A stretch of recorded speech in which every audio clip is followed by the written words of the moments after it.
Ginebra selects Sonny Estil. Ang bagong na barangay with the 11th overall pick, Ginebra selects Sonny Estil. 6'3". Masyadong kilala. Ganyan ka-importante ang draft combine dahil nakita sila ng mga coaches natin, binigyan ng importansya makalaro doon at ngayon may chance nang makasuot ng uniforme ng Barangay Ginebra. Sonny, ikaw ang draft combine MVP at ngayon maglalaro ka para sa Barangay Ginebra. Ang tanong ko sa iyo, do you feel any pressure right now? Opo, kinakabahan po. Tingin ko lang ako agad na binigay sa akin yung lakas para makapaglaro sa PBA. Yung pangarap ko po talaga. Tanong ng maraming Ginebra fans, ano ang madadala mo sa barangay? Siguro yung hustle ko sa depensa. Saka giving nila yung opensa pag ibibigay sa akin. Doon lang po. Congratulations, Sonny. Now, Eileen, sino naman ang kasama mo? Jaya Chu is the first overall pick of the PBA Season 50 Rookie Draft. Of course, we'd like to request the PBA Commissioner Willie Marshall as well as the Terra Firma Chief to please meet your first overall pick, Jaya Chu. So Jeno Chu, Terra Firma, going with the size and the promise of this young man. It was not a surprise for me personally because you look at the other work every day, and that's very important for a young player like this guy. Toughness is something that probably he needs to improve on. He needs to bulk up. He needs to be a little heftier and muscular because at some point coaches will require him to go on a single coverage against the taller players here in the league. So once in a while, you want him to be tough in terms of his defense. Let's send it right back to Joe. And to help us welcome the first overall. Hello. For the second pick of the Converge Fiber Xers, select Juan Gomez Leon. Another GDL enters the PBA. Juan Gomez joins the Converge Fiber Xers as the second overall pick of the draft. For himself, but also for the rest of the gang. This guy, give the ball to him, get out of the way, is an excellent, superb scorer. So for the team of Converge, like that kind of a guy, to complement the two big guys. They have a very strong big man rotation, and this will definitely add to their scoring power. Blackwater picks Dalph Panopio.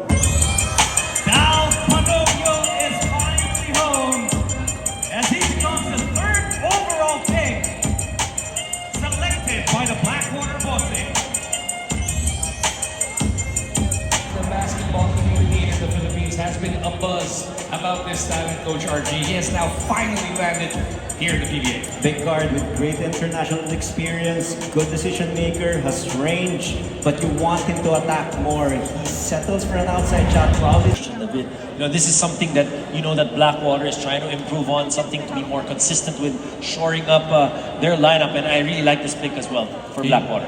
Yun yung binubuo dito nila Coach Jeff Anodala. Previous two drafts, parehong number 2, that was David, and then Merfield ngayon number 3. Panopio naman, we're gonna see how does he measure up against who he's gonna run into here in the PBA. Napakaganda kasi ng backward rotation eh. Alam mo si First overall pick, it will be made by the Northport Batangas.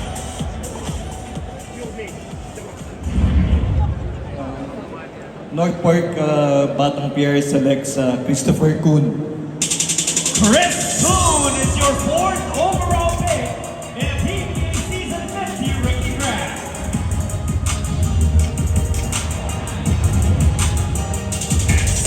6'5" out of the Ateneo de Manila University, Chris Koon, now going to be joining the bottom here. Well, again, you like how this guy, he's a big guard. You know that he plays well within the system. He is able to play that pick and roll really well, can shoot from the outside. Something that Northport can definitely use right away in this upcoming season. it's championship caliber. You know that he's coming. Overall pick to be made by the NLEX Road Warriors. For the fifth pick, NLEX picks LJ Gonzalez. LJ Gonzalez goes to the Eleventh Road Warriors as the 5th overall pick of the PBA Season 50 Rookie Draft. LJ Gonzalez out of the FEU basketball stable.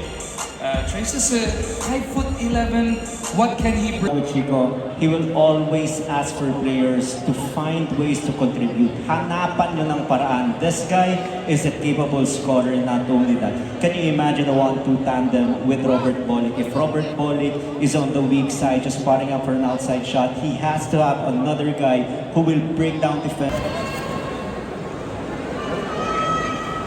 Magnolia Chicken Templados Hot Shot selects Yukien Andrada. His first draft selection as a head coach in the PBA, Coach L.A. Tenorio announces Yukien Andrada as the first round pick, 6th overall of Magnolia. At 6'5", out of that proud San Pedro Red Lion basketball stable, Andrada will now be joining head coach L.A. Tenorio over at Magnolia. Shooter from the outside with length. You cannot leave him wide open from the three-point area because he can just light it up in the first round. Well, they got size, they got shooting. It's really a good pick for Magnolia. You like how they are really shoring up that front line because you know there is a premium for big guys in the league, and plus he can shoot. Plus you mentioned really that mentality of being in a championship team, and that's what you know that Magnolia is going for. Exciting times coming up para sa Magnolia Chicken Templados Hot Shots. You heard the ovation. Hindi pa binabanggit ni Coach L.A. kung sino pipiliin. Ang ganda na ng salubong ng Magnolia fans dito. Ibang klase talaga. Yung na-generate na excitement ni L.A. Tenorio, alam natin ano yung contribution niya sa ating liga as a basketball player. Pero ngayon, panibagong yugto para rito sa Magnolia, talagang yung excitement level ng mga fans at lahat ng sumusubaybay dito sa PBA, damang-dama mo dahil sa pagdating ni Coach L.A. Tenorio. Sigurado yung Magnolia fans, mas gusto pang makilala ito si Kien. Siya ay kasama. Honestly, no, actually, syempre marami pa akong kailangan matutunan bilang isang coach. Again, I always tell a lot of people that not necessarily, nakakapag-isip tayo habang naglalaro, but iba yung iba yung pagko-coach, no? Iba pa rin pag hawak mo yung bola, iba pagka tinuturo mo yung mga players. But I'm really excited, no? It's another blessing, another chapter sa buhay ko na binigay sa akin opportunity. So, I'll do my best. Ganun naman ako parati. As a player, I always do my best. As a coach also, I'll try to do my best. Thank you, Coach L.A. Hindi ka na namin aabalahin pa. You have more picks to select. Thank you so much once again. Now, Judd.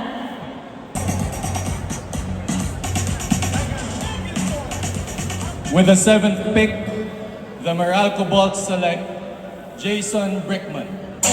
Jason Brickman goes to the Meralco Bolts as the 7th overall pick. Unfortunately, Jason could not be here for today's event, but we'd like to request Meralco to still come up the stage as they have First select Will Gozu. Phoenix Fuel Masters with the 8th overall pick gets Will Gozu. We know he's an NCAA MVP. He can really team up with the other guys from Phoenix, with Coach Willie Wilson as well. Being the new coach of Phoenix, alam natin, Coach Ryan. By the San Miguel Beermen.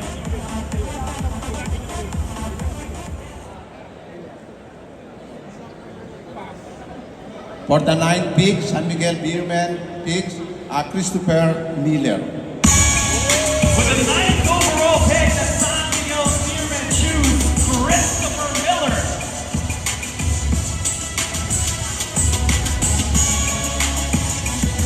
He won the three-point shootout in that draft combine. They're hoping, and he's going to have to be able to really work it out in practice and show what he can do to be able to earn his minutes. Not a surprise, knowing the system of Coach Leo Austria. They want the ball dumped to Junmar Fajardo, force the defense to collapse, make sure he has floor spacers playing alongside him. So this guy, who is a specialist from the three-point area, will just make the offense of San Miguel harder to guard. Made the Rain or Shine Elasto Painters. I choose Mr. Christian Manaytay. With a 10th overall pick of the season 15 draft, Rain or Shine selects Christian Manaytay. Needs is a warrior. What he needs is a fierce competitor, a relentless kind of guy who will just leave everything on the floor. And based on his performance in his UAAP season, mukhang ito, kasama dun sa profile na meron. Lead to the 11th overall pick of the season 15 draft. Ang pinili naman ngayon ay ang Barangay Ginebra San Miguel.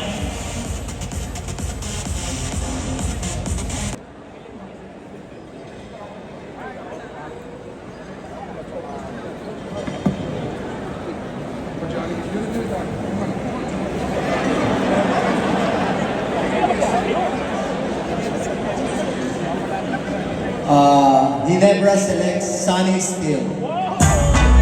Ang bagong na barangay with the 11th overall pick, Ginebra selects Sonny Estil. 6'3" kasi Sonny is still definitely really making a name for himself.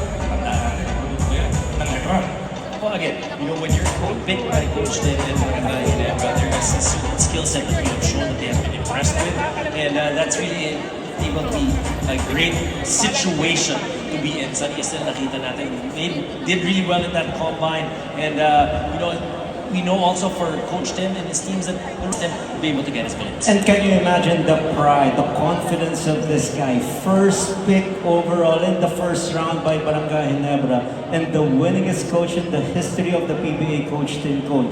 Napakataas ng kumpiyansa nitong manlalarong ito. Not to mention, of course, for players na hindi naman natin masyadong kilala, ganyan ka-importante ang draft combine. Dahil nakita sila ng mga coaches natin, binigyan ng importansya makalaro doon, at ngayon, may chance nang makasuot ng uniforme ng Barangay Ginebra. Barangay Ginebra in a 2-year title drought. Can he be that big? Sabi niya, kailangan lang may pupunan kang role. Well, we know also that Ginebra's made some adjustments as well and signed Norbert Torres for Barangay Ginebra. So, andun yung mga movements na kinakailangan ng Barangay. And we know that they will make some more movements as well to be able to strengthen that, to be able to get a championship. Like you mentioned, 2 years na, hindi nakakapanalo ng kampeonato.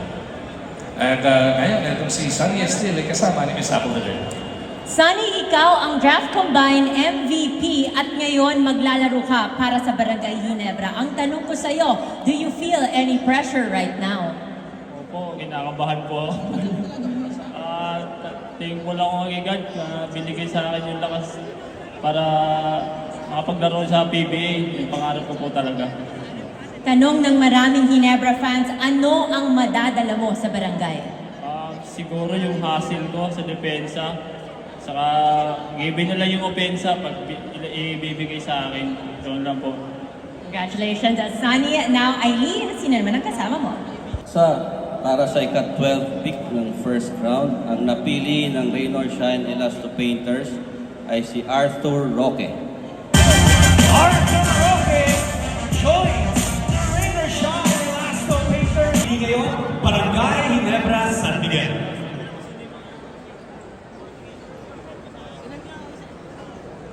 With the first pick of the second round, Barangay Ginebra San Miguel selects Mario Barasi. The 13th overall. As of late, what he can bring to this stage.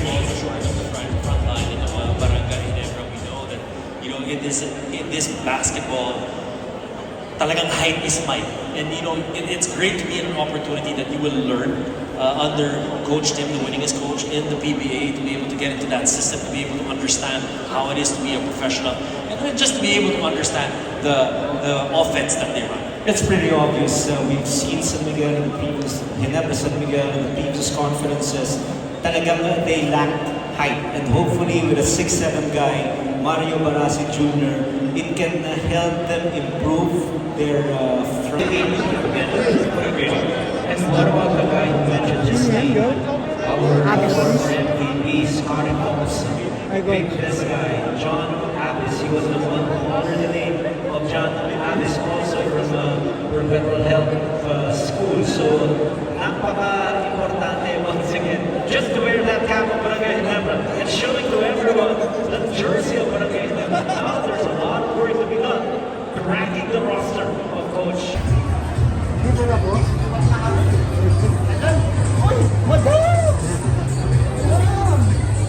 Boy Ballers. Buhay na naman si Boy Ballers. Buhay na naman. Ay, hello po ma'am. Tatlo pa. Kaya. Kaya. I was.